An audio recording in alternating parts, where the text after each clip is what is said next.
మన జీవితంలో జరిగే ప్రతి గొప్ప మార్పు ఒక చిన్న ఆలోచనతోనే మొదలవుతుంది. కానీ ఆ మంచి ఆలోచన ఎక్కడి నుంచి వస్తుంది?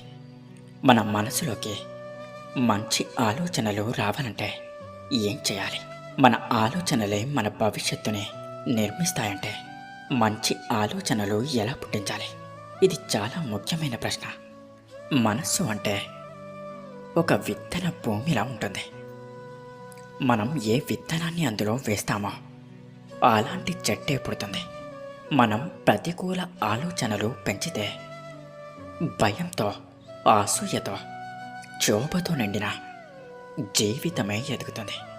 కానీ మన మనస్సులో అనుకూల ఆలోచనలు పెంచితే అవే మన జీవితాన్ని వెలుగుల దిశగా నడిపిస్తాయి.